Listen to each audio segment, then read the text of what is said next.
Hey, Happy New Year! It's the first day of 2019. Of course, right now it's 2018 still. I'm filming this on the last day of the year. It's a foggy day in Atlanta outside. I'm not sure anybody's going to be able to see the peach drop very well tonight, but hey, we'll have a good time anyway. Let's start off this year by talking about some themes and some priorities and what we really want to accomplish in this coming year. I really want to invite you to join with me in this coming year and really focus in on how we can improve our work, how we can improve our agency, how we can improve what we are doing to help the vulnerable families and children in the state of Georgia. So we're going to talk about 4 themes today that I want to highlight in this coming year. One is just culture. The second is workload. The third is how we need to be very careful about how we intervene, certainly on child welfare, but also in OFI. And the fourth is how we need to be more effective, how we can become more effective in our work. So let's talk a little bit about just culture. I've been talking about this issue for about 5 months now since I've been here. And I know that some of you are very familiar with it. If you meet people in your work who are not familiar with it, please ask them to read up on it, to watch some of the videos we've done, because we have got to build a workforce in which every person on the front lines is treated as the professional that they are. Whether they're in OFI making decisions, discretionary decisions about whether somebody is an ABOD, whether somebody is eligible for services.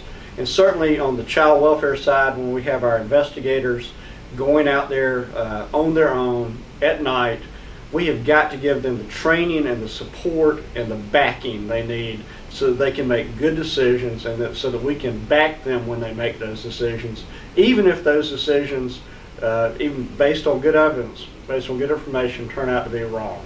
So that's what this is about.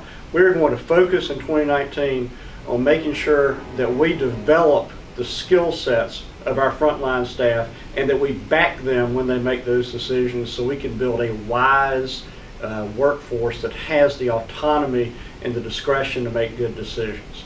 Secondly, let's talk about workload a little bit. We know that in some parts of the state, our workload, especially in child welfare, is a little manageable. In other parts of the state, we know that workload on both child welfare and OFI side are getting high. We know that we have had significant hiring delays, and we also know at the leadership level that we have to take responsibility and be accountable for that. So I can tell you some things that are going to go on, especially, but on both sides. We're going to be having a hiring fair on January 30th, which I believe will be sort of a one-stop shop, so we can get some workers in, some professionals in to do this work as quickly as possible. Secondly, on the child welfare side, especially, we are going to differently allocate how we look at the county staff. So we know that each county needs a minimum number of staff to do that work. That county needs to be able to hire those staff immediately when somebody leaves, to backfill those positions immediately, and we're going to re-look at how we allocate staff across the state. We're also going to look at how we invite people in to do this work. We know that there are plenty of people out there who, because of their background in social work, their BSW and MSW, are really well equipped to do this work. But we also know that there are others, criminal justice majors, economics majors, even English majors like I was before I went to law school, who care about this work and who want to do it. And we need to invite all professions in to do this work. So you're going to see some significant changes in 2019 in both how we allocate positions, the kind of immediate response we give when a position becomes open, and the kind of folks that we are inviting in to do the work. The third part I want to talk about a little bit is careful intervention. We have, as y'all know,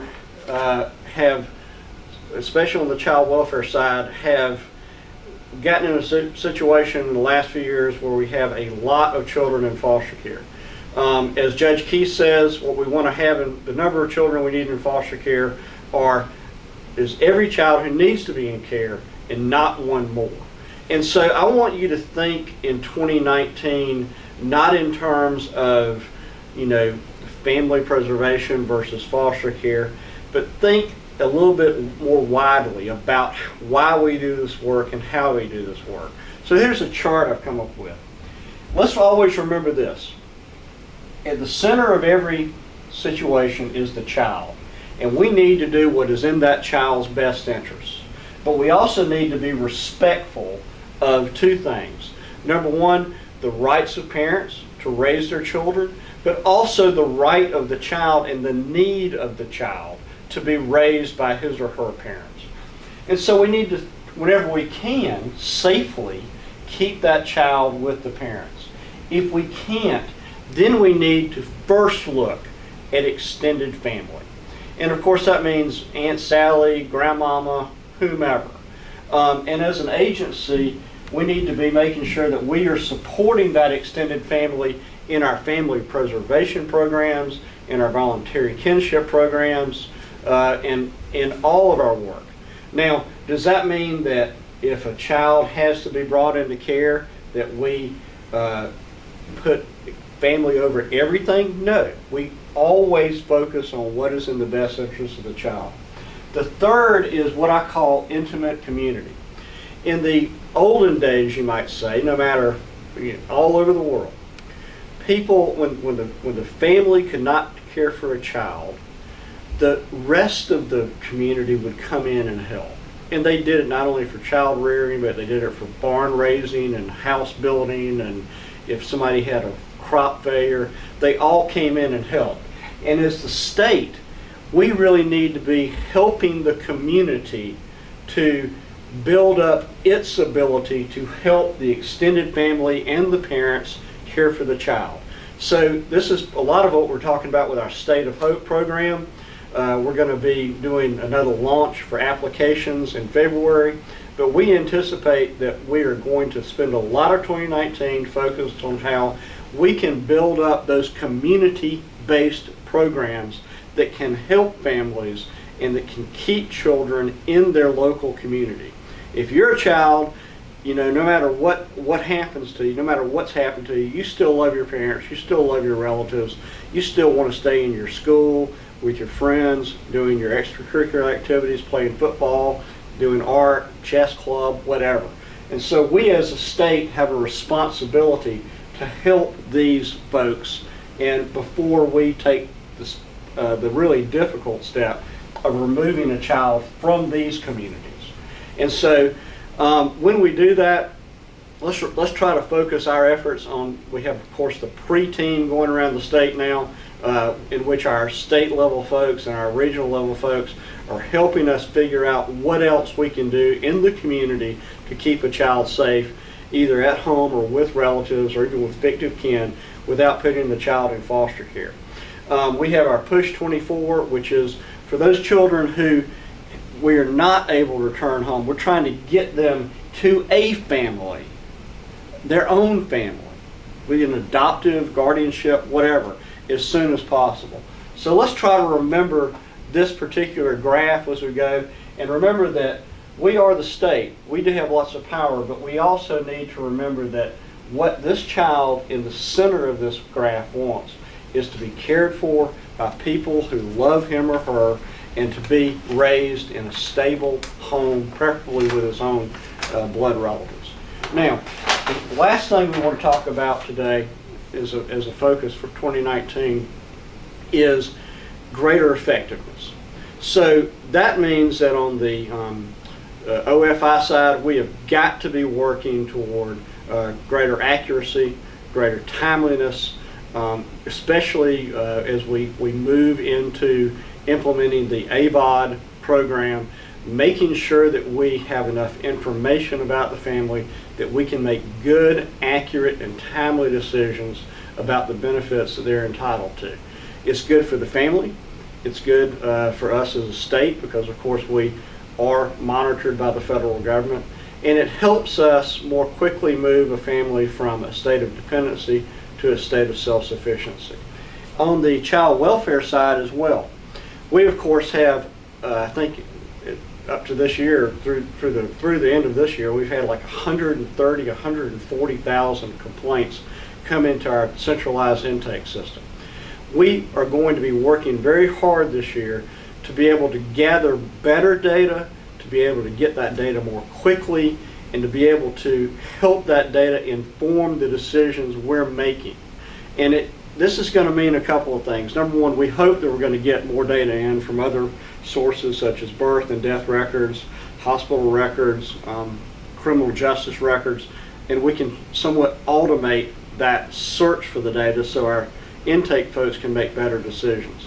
But it also means that we're going to really be encouraging our frontline staff and our CICC, our centralized intake, to have a wide-ranging back and forth debate and let them inform each other about the decision.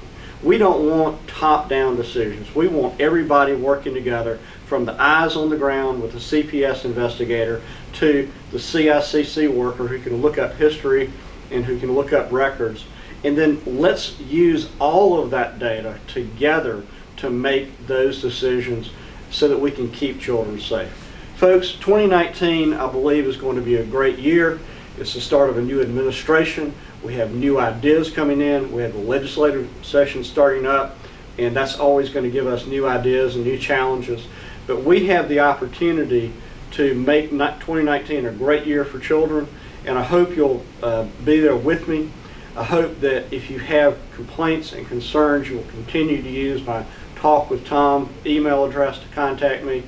And I really hope that you'll try to take these priorities and think about them, and think about what you, in your role, no matter where you are or what your position is, how you can help us build a just culture, get a workload that is manageable so that we can do good work, how we can intervene carefully and appropriately in the lives of families, and how we can do so with greater effectiveness and efficiency.